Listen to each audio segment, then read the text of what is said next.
Less than 30 minutes from kickoff, J-Mo back in the playoffs, taking on the man who kicked him out last year, JL. Rematch of the first round last year. How you feeling this year, J-Mo? Feel good. Based off of how I woke up today, snowing, blizzard, it told me today is a game of being won in between the tackles. That means Derrick Henry, you. That means Devin Neal, rookie, you. That means Kenneth Walker, you.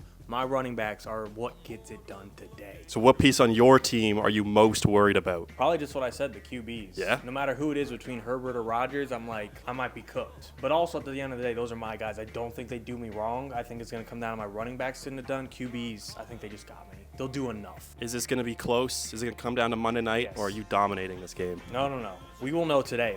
We have no Monday night players unless I start Rodgers. We have no Sunday night players. Like 7 o'clock today, we'll know if I'm facing Unk in Week 16. All right, let's get it done, J-Mo. We will.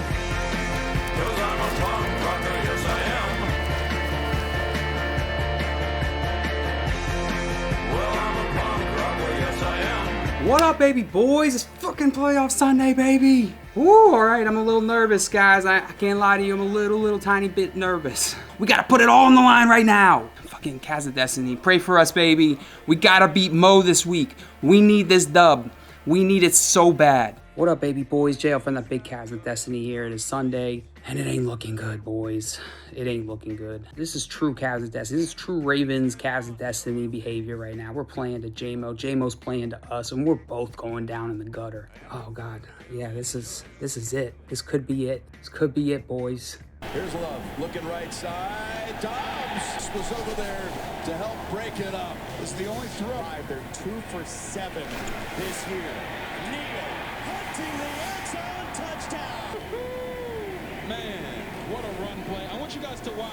Watson back recently, and now to have Jaden back as well. 3 catches, 43 yards. Fuck yeah, round 2, baby! Yeah! Fuck yeah! I thought I was gonna lose for sure. Round 2, the Cast of Destiny. They're coming for you. J-Mo. With all the shit talking he says, and I love J-Mo, put up 100 points. Week 2 of Idiot Leaguemates is pretty much wrapped up, and we're 2-0. I have the best team, and no one else in the league has a good team.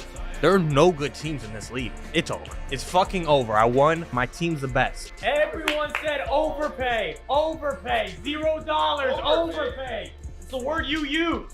$0. And you use that word. Don't look at me. You're the dumbass. I'm telling anyone right now who's watching my recap, I'm about to be extremely unhumble. And again, I'm not being humble because I remember. You know what the best part is? I couldn't have even played Michael Wilson and I would have beat Sexton. Takes that L, puts up 100 points. That's just what he does. His team been ass, 100 points scoring ass, fake manifestation ass. Mike Tomlin, Pittsburgh Steeler, going 8-8, sneaking into the playoffs somehow just to get fucking bounced. First round ass, starting Kenneth Walker every week, 2.9 points scoring ass. I love starting Kenneth Walker, Zach Charbonnet at the same damn time ass. Troy Franklin, pussy, doesn't even have him in his lineup in the most important week of the season ass. Tom Brady, pick him up for 1 week and give him an L ass, no championship pedigree ass, losing to JL, big head, big calf, ass J-Mo out of the playoffs. His team was always a fraud. It was always going to be the case where he gets in, he gets all these regular season wins, but his team was never fucking good. It was always ass, and he puts up 100 points, but his opponent just puts up 90. That's going to come back to bite him in the playoffs. Another great run for J-Mo, great regular season, just to fall short first round of the playoffs. Okay, it is the morning after I lost to JL. I slept on how I want to react to this. I took the L. Every rumor, every storyline, every narrative that every league member made around my team saying it sucks.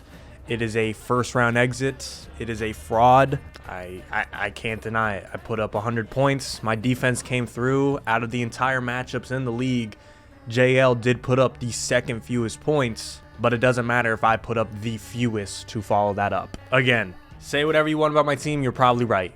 We did do nothing in the playoffs, but I am not worried about any punishment, and that's the nice part. The fact that I made the playoffs, not enough talks.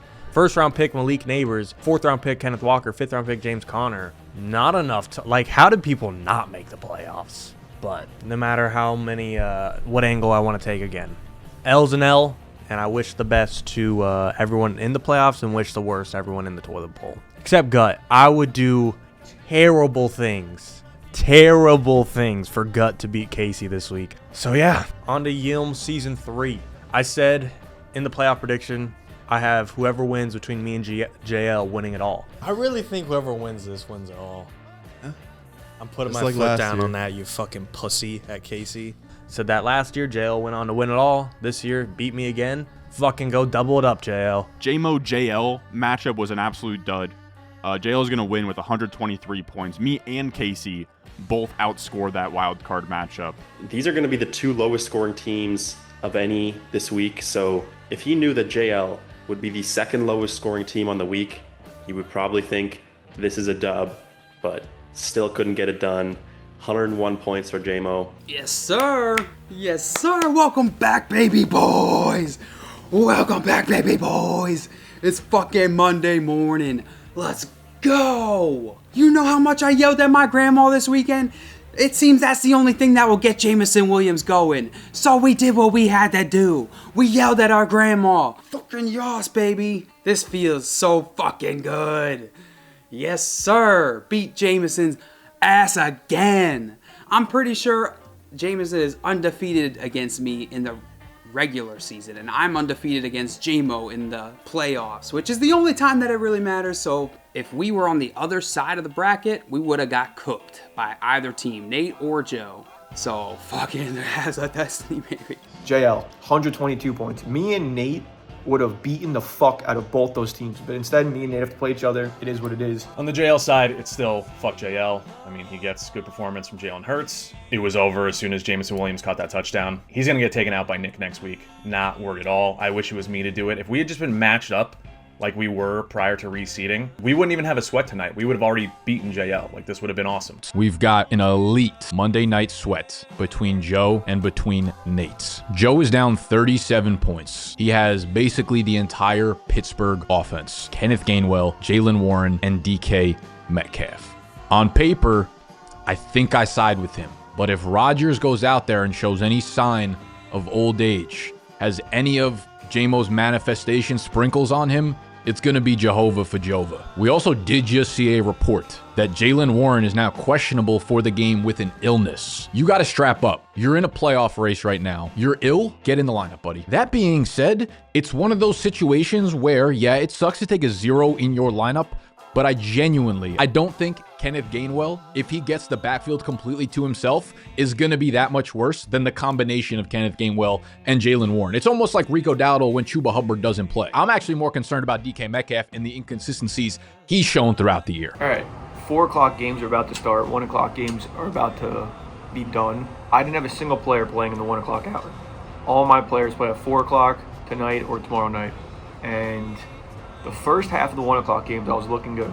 Nate's team was not performing. Second half came out. Nate's players, I'll give it to them, came out. They came out swinging. They were playing well. So now we're projected to lose 145 to 127. The heart's telling me we still got a chance. We're gonna win. Like we still have 7 or 8 players left. The other part of me, like the logical side, like the brain, is just being like you had a good run, but nobody's ever accomplished greatness by thinking logically, you know what I mean? To move on to the semifinals, we're gonna have to accomplish greatness. We're gonna have to overperform, and we're gonna have to go out there and play like there's no tomorrow, because there is no tomorrow. I'm really riding high on Cortland Sutton and Jaden Reed having big games. I hope there's no fuckery in the Rams game. George Kittle touchdown. First and goal. If they fucking put Blake Coleman and do some fuckery, I swear to God. Reception, second and yards, and he's going off. They're going to run it here. Corum to the outside, and it's a touchdown. What? No, take the touchdown off the board. Rams are back doing fuckery. They have fucking Blake Coleman for a touchdown. I mean, I'm getting greedy asking for 3 touchdowns from Kyron Williams, but I thought we were past this on this game. No flag. There's a flag. Oh my God. They're going to get the ball to 1 yard line. Last second, 6 points that I have no business getting. Oh, if I see David Montgomery on this fucking screen, I'm going to jump out this window. What is this shit? Is this fucking Wildcat? David Montgomery scored the touchdown. What is this fucking... Oh my gosh. Kyron and Blake Corum aren't fucking jerking each other off for fucking touches on who's going to get a touchdown, who's not going to get a touchdown. I hope it's just a hard-fought game and it's Kyron Williams' day. And then it's a Jahmyr Gibbs day. Like, Jahmyr Gibbs today has already cemented himself in the love I have for him. He can cement himself over Kareem Hunt right now if he puts up a legacy game, like a 40-point fucking banger.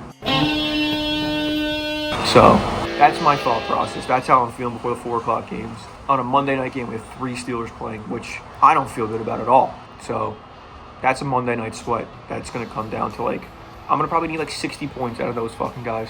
So, it's been a battle. Nate's put up a good first half of the battle, but you don't win a football game by playing a good first half. You got to play the full 4 quarters. All right, so the Broncos game's about to be over. There's a 4th and 1. Me and Nate are in an absolute just back and forth haymaker battle. I was down 13 to 101 before the 4 o'clock game started. I'm now down 108 to 113. To set the lay of the land, he's got CD, Javonte Williams on Sunday Night Football. I have DK, Kenneth Gainwell, Jalen Warren. That sounds actually disgusting, but man, I have not stopped looking at, like, I watch football every Sunday, but today I've been glued to the sleeper app, just refreshing to just see if anything is going my way. I can get 20 points from each of those players, or I can get 5 from each person, or maybe even zeros. So I'm sweating right now this shit with Nate. It's gonna be a nervous 24 hours. Right, it is Monday morning. Not a great sleep last night because this one between me and Joe is going to come down to the fucking wire. Right now, I'm 48% projected to win on Sleeper. Joe is 52. I scored 145. He's projected for 146. This has the makings of an instant classic. Just exactly what you want to see from playoff football. 2 sluggers going at it, way better than the other side of the bracket, which I'll talk about in a little bit. But it's going to be a long day of just wondering what is going to happen tonight. On our side of things, quarterbacks, they show up. Running backs, Bucky could have done better for us, but Chase Brown does well. But not a ton of complaints elsewhere. The one thing you can point to, Devon Vele instead of DJ Moore. I stand by the process on that. Like Casey said in the group chat beforehand, throw in DJ Moore. Rome Odunze is out. DJ didn't do anything with Odunze out the prior week. He's been very hot, very cold. Trusted Vele's floor. He did do decently, and he had to leave with an injury as well. On Joe's side, things were going really well for us, and then in a matter of minutes yesterday, when we were up to like 70% projected to win, he gets touchdowns to Portland Sutton, George Kittle. Fortunately, Jahmyr Gibbs, he has a down day by his standards. 9.8 points. That totally kept us in it. And now it's down to Pittsburgh tonight. DK hasn't scored in 6 straight weeks, which I hope bodes well, but at the same time, you could argue he's due. No matter what happens, it just sucks that it has to be against Joe. Like I said in the preview video, we're buds, have a lot of respect for each other. This is turning out to be a great matchup. I know we're both on edge as hell about it, and I just wish it wasn't us facing each other. That's just another element that sucks tonight, is that if we do lose, JL's going to be insufferable. He already is insufferable, but for him to beat the bozo to move on, and we're going to put up 145 and potentially lose, that would fucking suck.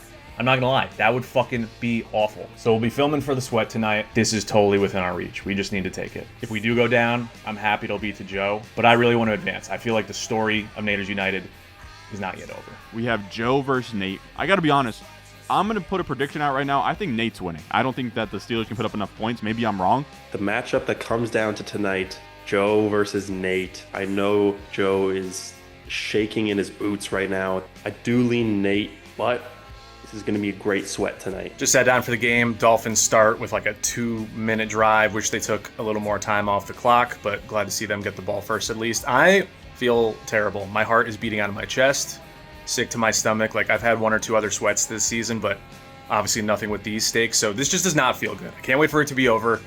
I hope we get a quick 3 and out here, but it sounds like Pittsburgh is rocking, so we're going to have to see. But yeah, this fucking sucks. I'm not enjoying this whatsoever.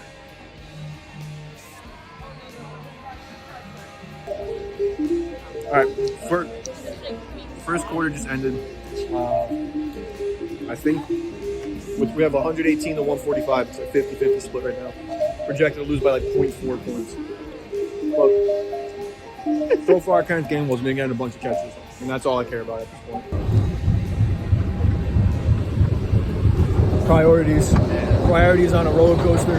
Kenneth Gainwell is absolutely killing us right now. Steelers just convert on 4th and 1. Then we're lucky Gainwell gets stopped at like the 4-yard line. Now we're just taping in case they score again. But 1st and goal, I mean, they just said his name. I would love Darnell Washington here. Just something to not give Joe the 6. Like if we could escape this first half with no touchdowns to Joe, that would be absolutely enormous. And up to Warren, up the middle. I think he was down. They got him short. This is so fucked. This is going to be Warren again. 2nd and goal. Warren up the gut. Down again. Down again. Short. Huge. All right, 3rd and goal for the half-yard line. They're running up for a rush. They push him up the middle. They basically do the tush push, but with Warren. Is it with Warren? No, it's with Hayward. Fuck, yes. Oh, my God. I forgot he was their dude. I forgot he was their dude on that play. Holy shit, what a fucking turn of events. No touchdown for Joe. As long as nothing crazy happens, no touchdown for Joe in the first half. Ball gets taken out of his running back's hands. They give it to Hayward up the gut. Oh my God. That could be the story of the game right there. Holy fucking shit, my heart is pounding. All right, it's halftime. There's an update. Probably just saw Jalen Warren get stopped on the goal line like 3 times in a row, and then they did this stupid fucking tush push with Pat Fryermuth or whoever the hell they push him in with. Yeah, no, like my team doesn't deserve the win after that kind of outing. That dude just got stopped at the goal line. And not even the goal line, like the 1-inch line 3 times in a row. So, that's a gut punch. We're going to be down at halftime 145 to 124. That would have put us at 130 to 145. We're still a lot better at 130 than 124, but 21 points, and that's looking grim. Jalen Warren looks like a piece of shit. DK's got 1 catch. And Kenneth Gainwell right now is holding my team down. Not looking great. Need a great second half. All right, 3rd quarter, out of the gun. Steelers just driving like crazy. Run the ball. Dolphins fucking suck. Get a huge play to Kenneth Gainwell because of who else? Former Jet Ashton Davis doesn't know how to fucking tackle, just like he couldn't tackle when he was on the goddamn Jets. So that ends up being a huge play, but we get saved a little bit. I swear to God, Joe Buck said he has his man. I thought it was going to be DK in the end zone. Rodgers to MVS for the touchdown, so we dodge another 6 there. Don't feel great about the gains on the ground. Don't feel great about that huge Gainwell play. Joe's within 15, but I thought for a second there, just out of halftime, our night was about to be over after we were feeling so good. It's not looking good. All right, 6 minutes in the 3rd quarter. Steelers is driving, just putting a prediction out there. I feel like if we can avoid a touchdown, we can hold on. A touchdown's going to end it because Joe's within 10. That's 6 points. Would be absolutely massive. Just feeling terrible since the second half. Oh my God, DK touchdown. Holy shit. 28-yard touchdown. He just broke like 5 tackles. Oh my fucking God. Put the phone down for a minute since that last video, and DK just scored an absurd touchdown, and that is probably going to be it. Shout out to Joe. All the credit in the world. This sucks. There is 4 minutes left in the 3rd quarter and the 4th quarter, in the whole 4th quarter. I am down 144 to 145. I need a single point, 1 point, 10 yards from Kenneth Gainwell, Jalen Warren, or 1 catch from DK, essentially. A lot of people would be like, like the win already, like they would say the win, but I have been on so many losing sides of this that until we're up by like plus 3 points to save us from a fumble or something, I still am losing. My heart rate's got to be at like 150 right now. Oh my gosh. Jalen Warren, if you just got in for an extra inch, this would all be over. But no, I still got to sweat. All right, thought I'd step out on the balcony for the final breakdown. Clear the head. Season is officially over. A lot to be happy about. Like I said, I wish it didn't all come down to the Dolphins on Monday night. Anyway, to the Naders, sorry we couldn't get it done, but shout out to you guys for having my back all season. We had some highs, we had some lows, we dealt with some bullshit, but most important thing is we had fun and we did better than last year. If you're a hater, that's fine too. As I always say, my haters all become haters eventually. I'm sure I'll still be in some of these videos the rest of the season, but in terms of football, we are done. See you next year. First off, before I say anything, there'll be no shit talking to Nate. None of it. I have the most respect for my wavelength partner and champion, my fellow Jets teammate, that we have to not a teammate, but my fellow Jets fan, that we have to endure pain week in and week out. There's nobody that I would have liked to verse less than Nate in the first round. Yeah, a lot of doubt in the preview. Maybe not a lot of doubt. It's a little split. Sexy questioned my team. Nick still taking Nate, but you know, it's only the first round. We move on to the second round. We got to play Jack.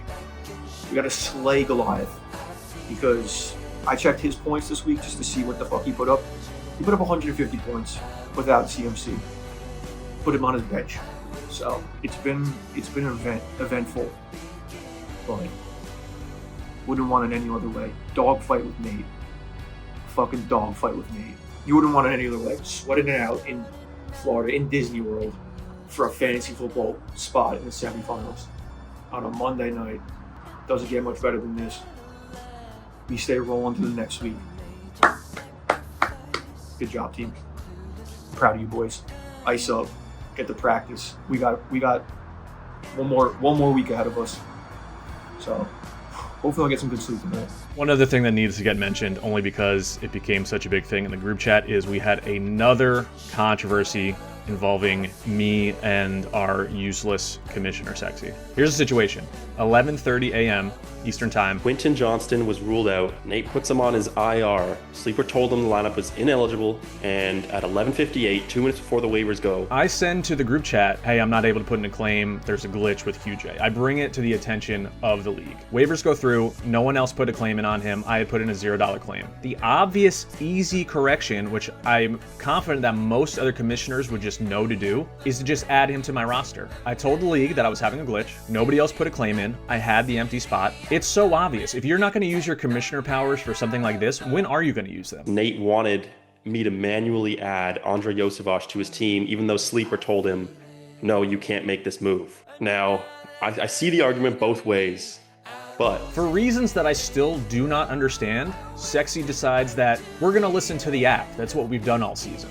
Now, you guys might recall there was already that controversy with me and JL with the Goddard thing. This is completely different. This was a glitch that I had receipts for. Waivers go through, and then I'm immediately able to put in a claim on Iosivas. So I don't understand what you're doing as commissioner if you don't have the instinct and the stones to just realize that that is such an obvious fix and there was nothing that I could do about it, that you just add him to my roster. Now, to be clear, this discussion in the group chat happens for like 45 minutes before I even get a resolution. Not only that, a majority of the league agreed Nate should not be getting Andrei Iosivas added to his team. So I made the decision to say, no, you can't get Andrei Iosivas.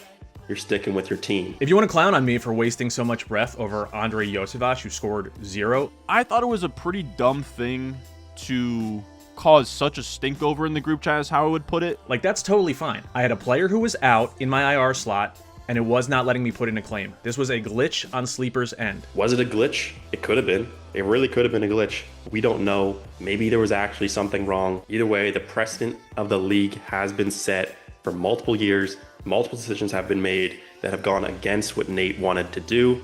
So it would have been more unfair to allow this to happen when other people didn't get that same benefit of the doubt. Because we have such short benches in a Superflex league, there's this in-between stage that all of us have had to deal with all year, that if a player is out but not put on IR, Sleeper kind of screws it up, where it's waiting for the team to actually report it, and then it's got to get put into its system, and then he's officially out and then eligible for your IR. So in week 15, to now kind of like supplement that issue is a little crazy. Nate's gonna come on here and say like, this is like very clear and obvious. I can't believe that this wasn't changed. He kept saying it's like not debatable. I can't believe this is a thing. Meanwhile, there was plenty of debate in the chat for like an hour. So I did think that it was a fair question. I think in my head, if Sexy did change it and went in there and manually did something, I think that that would be a bigger reaction from you guys, the commenters and the viewers, than if he didn't, like he did anyways. So the fact that Sexy decided that he was not going to correct that because that's what we've done all season and that's what the app decided, that is a gutless, useless decision that is insane for a money league. This is the kind of thing where if it's earlier in the season or it has way more implications for the player involved, you'd be justified in demanding your money back. Because if you can't trust the commissioner to fix something that happens with a faulty platform, then you can't trust the commissioner at all. Just more evidence of what we knew already. Sexy has no idea what he's doing as commissioner. And I mean, if anything, Nate should be happy because Iosivas put up a 0 and Vele put up 10 points or whatever. So if he did put Josephus in his lineup instead of Vele, then he would be in a really bad spot right now. So I saved his playoff hopes. I'm expecting a fruit basket from Nate for this. This was a high scoring week, especially from the toilet bowl teams. A lot of very, very high scores. The highest being Tony versus Adam. Wow, 161 to 144. Adam gets the dub. 161 might be Adam's highest score of the year. Obviously, he had Kyle Pitts going. But there was actually a point yesterday where Tony looked like he was going to pull off the upset anyway, despite playing against Kyle Pitts. Now, Tony had some really, really bad luck with Devontae Adams and Christian Watson getting hurt. He's adamant he's going to lose. He is in the group chat saying, when should I book my flight? But he is down bad right now. But shout out to Adam. We love to see a father show commitment and effort and continue to build upon something that you've put your hard work and time into throughout the year, something Tony could never relate to. All right, I knew Tony wasn't going to go out without a fight. I mean, I've been where he's at, feeling like it's over, and listen, it was far from over, honestly. The 1 o'clock game, while some of his players started a little slow, they came back in a huge way. James Cook goes for 31. C.J. Stroud passing multiple touchdowns to Nico. And then Tony Pollard, actually, now that was the later game versus Frisco, punches one in the end zone. So all of a sudden, this game where I got 60 points on Thursday, we were fighting for our fucking lives here.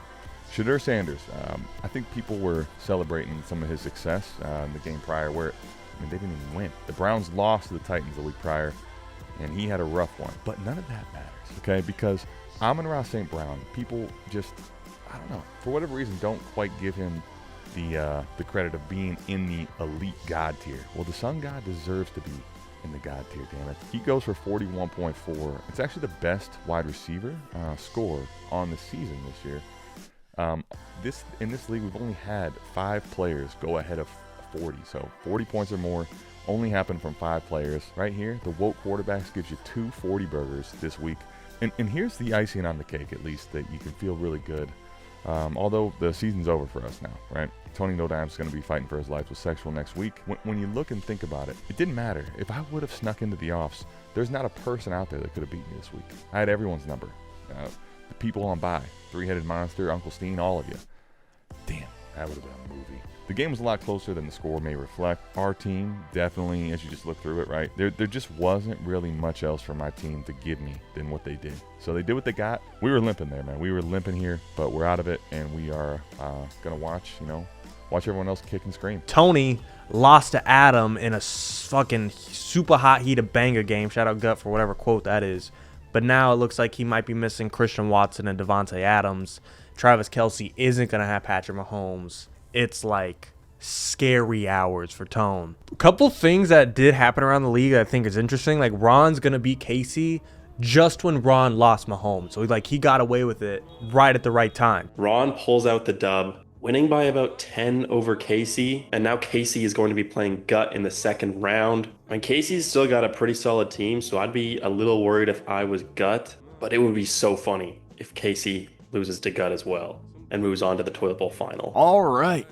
It is Monday, a victory Monday. We beat Casey. We are officially out of the Toilet Bowl. He now goes to the next round, and this is actually the perfect time for us to bow out. Now, I don't want to draw a metaphor to wrestling. A lot of you guys know I love wrestling, but this did feel very similar to Cena, kind of just smiling and bowing out. All right, here's really what the season came down to is 2 things. 1, we took Lamar Jackson first overall over Josh Allen. In a super flex, that was the wrong decision. It was a coin flip. It was pick A or B. We picked the wrong answer. So that was never going to work. That skid in the middle of the season of like 7 points for 3 straight weeks, this week only putting up 14 points, would have killed me. On top of that, Mahomes. Let's say I took Josh Allen first overall. Mahomes then tears his ACL. Us winning the championship was never in the cards if Mahomes is going to tear his ACL. Maybe in another reality where I draft Josh Allen, you don't get the shower video in week 8 or whatever it was. You get the shower video in this week because Mahomes tears his ACL. But that's really what scared me last night was if we had lost to KC, we'd go into next week without Mahomes and be screwed. This was the perfect week to win. It had to be this week. For my first year in this league, I had fun. These videos have been fun. I don't know how much more I'll be involved moving forward because all the storylines that take place from here on out are outside of my jurisdiction, but it's been a blast. This has been really cool. filming something and then just kind of sending it to a file where I don't have to deal with any of this and it just gets posted and I watch along with you guys every week. So it's been very cool. Thank you guys for watching along. You guys have been also like super kind to me as like the new guy. I feel like there's been very minimal hate towards me in particular for this league. So that's been very cool. I don't know. This isn't like a closing speech or anything, but I do want to thank the boys for having me in this league. It has been super fun. That's all I got. And if that's the last time you guys hear from me, it's been a very fun ride. I hope next year we can come back better than ever. We had ups and downs. We started out first in the power rankings through 3 weeks, all the way to the basement, and then back up to the best of the worst is really what we can say about this year. We will come back swinging next season. And that's all I got. Ron takes it down by about 10 points, ends up finishing the season really strong, gets out of the toilet bowl here. So it'll be Casey and Guttas and then Sexy and Tony in the second round. And I'm going to play JL. I'm going to have the pleasure of bouncing the former champion. The former champion. You will no longer be the guy that we have to kiss the ring of following this week, JL. I'm going to torment this man. I'm going to cut his paycheck in half. I'm going to put meetings on his calendar every single night of this week at 2 a.m. so he has no rest. You know when visiting teams travel to an opposing team's hotel and then some crazy fucking fan calls the hotel and pulls the fire alarm and tells them there's a bomb somewhere in the building so they wake up at 3 a.m. the night of the game? That's me to JL every night this week. The next time you see JL on camera, the bags under his eyes will look like capital U's. There is no hiding, John Luke. I know you literally took a remote job so you can hide away in Baltimore. So I could not come at you, just like in week 11 when I beat down your fake implanted calves. Now I'm going to have to move to a new body part. Thinking about taking a bite out of that big old head of yours. So I suggest you wear a helmet next time you're on camera. We're on to week 16, the worst week of JL's life.